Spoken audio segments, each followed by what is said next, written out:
आता पेट्रोलचा खर्च विसरा, घरी आणा इलेक्ट्रिक स्टायलिस्ट इलेक्ट्रिक गाडी। 100% भारतीय बनावटीची इलेक्ट्रिक्स ईव्ही इलेक्ट्रिक गाडी आता उपलब्ध। 5 वर्षांची वॉरंटी, आकर्षक कलर्स आणि स्पोर्ट्स डिझाइन। एकदा चार्ज करा आणि 100 ते 140 किलोमीटर पर्यंत रेंज। अत्याधुनिक सर्व्हिस सुविधा, लोन सुविधा सुद्धा उपलब्ध। आजच भेट द्या साई मोटर्स, किसान चौक, इचलकरंजी। संपर्क 93 73 27 57 52 किंवा 0230 299 77 66। नो पेट्रोल नो टेन्शन, इलेक्ट्रिकचा स्मार्ट पर्याय।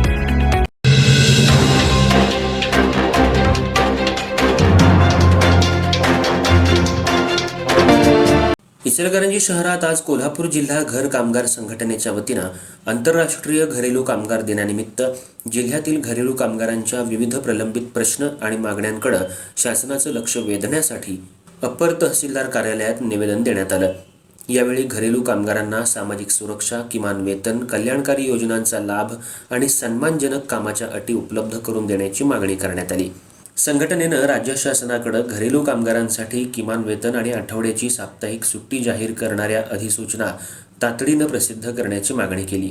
देशातल्या 13 राज्यांनी अशा प्रकारची तरतूद केली असताना महाराष्ट्रात अद्याप निर्णय झालेला नसल्याचं निवेदनात नमूद करण्यात आलंय।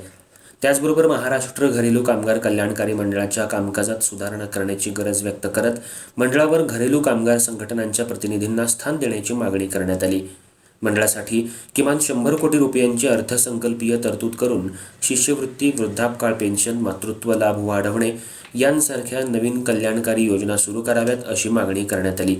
घरेलू कामगारांच्या नोंदणी आणि नूतनीकरणासाठी असलेली वयोमर्यादा 60 वरून 70 वर्षांपर्यंत वाढवण्याची मागणी संघटनेनं केली आहे।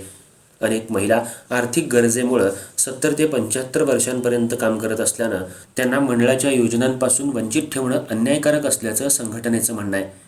याशिवाय नोंदणी प्रक्रिया सुलभ करणं, प्रत्येक नोंदणीकृत कामगाराला ओळखपत्र देणं, माहितीचं संगणकीकरण करणं आणि कल्याणकारी योजनांवरील अर्जांचा 1 महिन्यात निपटारा करणं यांसारख्या मागण्याही करण्यात आल्या। शासनानं 22 फेब्रुवारी 2024 रोजी मंजूर केलेल्या संसारोपयोगी भांडी संच वाटप योजनेअंतर्गत पात्र असूनही लाभ न मिळालेल्या सर्व घरेलू कामगारांना तातडीनं संच वितरित करावेत अशी मागणी करण्यात आली। 2024 आणि 2025 मधील प्रलंबित सन्मानधन योजना अर्ज निकाली काढून लाभार्थ्यांना त्वरित आर्थिक मदत द्यावी अशी मागणीही निवेदनाद्वारे करण्यात आली। घरेलू कामगारांच्या जीवनमानात सुधारणा करण्यासाठी शासनानं तातडीनं सकारात्मक निर्णय घ्यावा, अन्यथा येत्या काळात तीव्र स्वरूपाचं आंदोलन छेडण्यात येईल असा इशारा पदाधिकाऱ्यांनी दिला।